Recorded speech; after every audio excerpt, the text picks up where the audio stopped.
All right, so now we move chronologically forward from Venus in Taurus to the next sign, Venus in Gemini. Now, these are two very different creatures, very different beasts here. Venus in Taurus wants consistency, it wants stability, it likes to take things slow. It likes to take its time because it really wants to make sure that what it's indulging in or what it's developing is, consistent and something that's going to last a long time. Now, Venus in Gemini is completely different. You can pretty much just throw all that Venus and Taurus stuff out the window. This is a totally different energy. Venus and Gemini is more interested in the short term, and it's much lighter. It's less sentimental than any of the Venus signs I've covered so far. So this is not a water sign. It's not an earth sign. This is air. Air is light, it's detached, it's playful, it's very intellectually curious. And when you apply that to Venus, which, as we know, is the planet which generally shows us what we are attracted to, how we are attracted to ourselves, how we approach desire, and it's much of our style or stance when it comes to our relationships.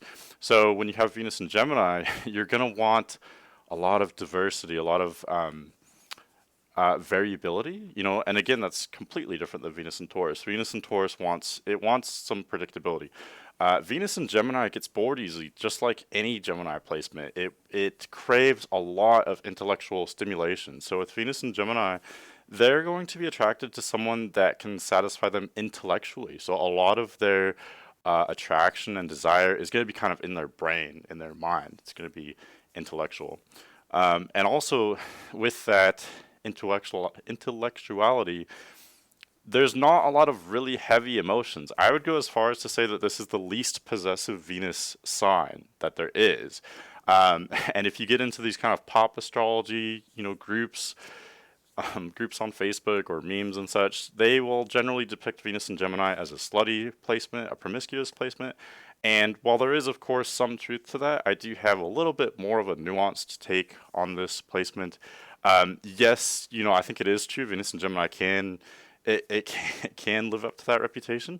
But Venus and Gemini can be a very faithful placement. The key, common thread in all of this is that Venus and Gemini needs a lot of stimulation and a lot of diversity, as I mentioned. So it needs, if Venus and Gemini is going to settle down with one person, that person better be complex and multifaceted.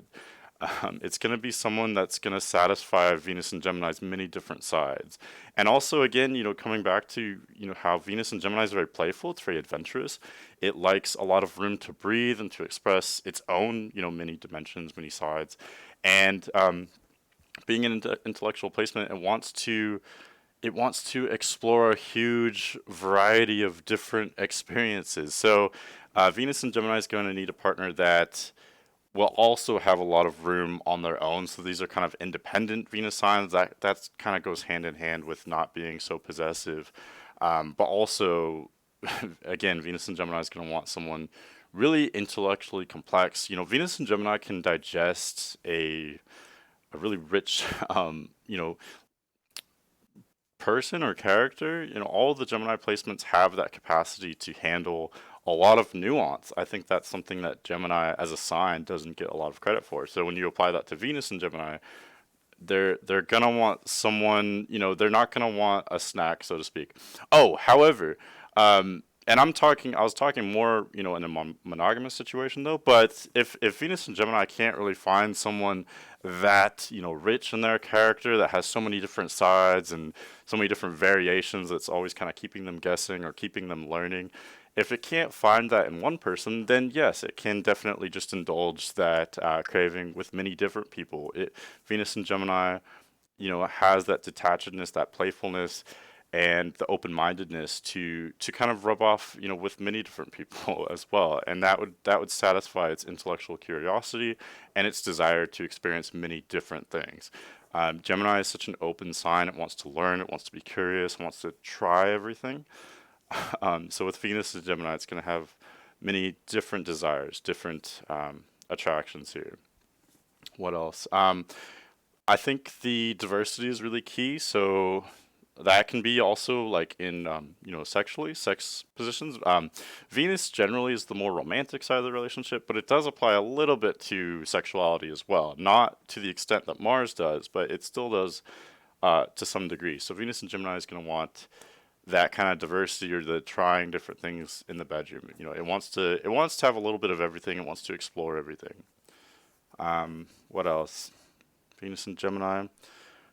I guess I could stress that um, many people, I mean, depending on how you are, you would either be drawn to or repelled by this Venus sign, just like any Venus sign, I guess, because many people crave the independence and the freedom that Venus in Gemini conjures up, and that it possesses, that it has, that it not only embodies, but it also desires in another person.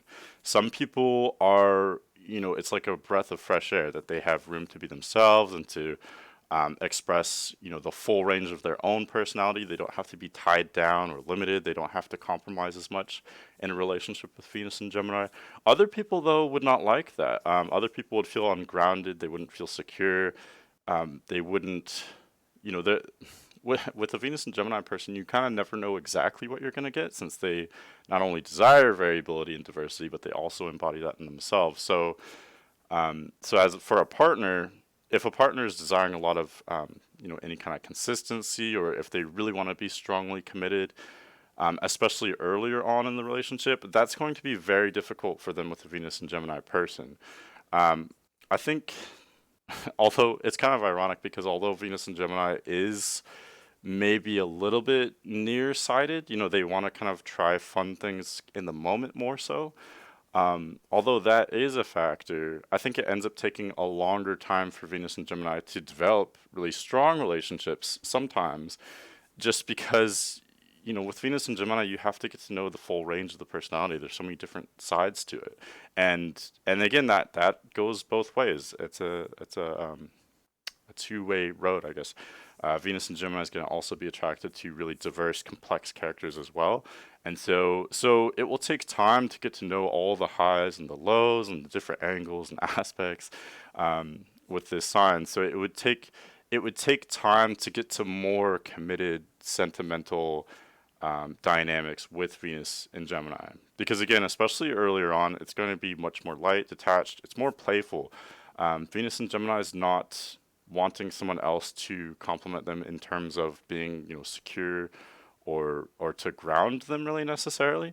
They're more just wanting to have fun. It's almost kind of like a perfect placement for like a friends with benefits situation, because they want to just keep things light, nothing intense or heavy. Again, especially earlier on, it's going to take them a lot of time to feel secure with more deep kind of emotions, deeper feelings of commitment and, I don't know, security. Especially because, again, they don't want to be limited in any way. They don't want their self-expression or their freedom limited.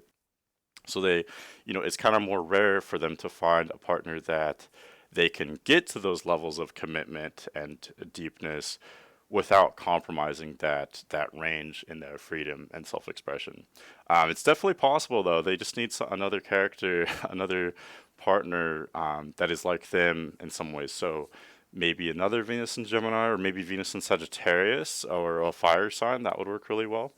And I'll list the full list of compatible and incompatible Venus signs. But generally speaking, with an air Venus, they're going to be attracted to you. It's going to be very easy for them to deal with other air Venuses or fire Venuses. And it's going to be much more difficult for Gemini Venus to be compatible with Earth or water. Again, just because Earth and water is more slow, it's more stable. Venus and Gemini is generally going to be bored with Earth and water energies. It's going to want some more excitement, some more fun, and it's not going to want to be tied down by those heavier emotions. So that's my take on Venus and Gemini. And if you like the video, share and subscribe. And if you have any suggestions for future content, or if you'd like a personal reading, you can always email me at manic.mercurian@gmail.com. Thanks for watching.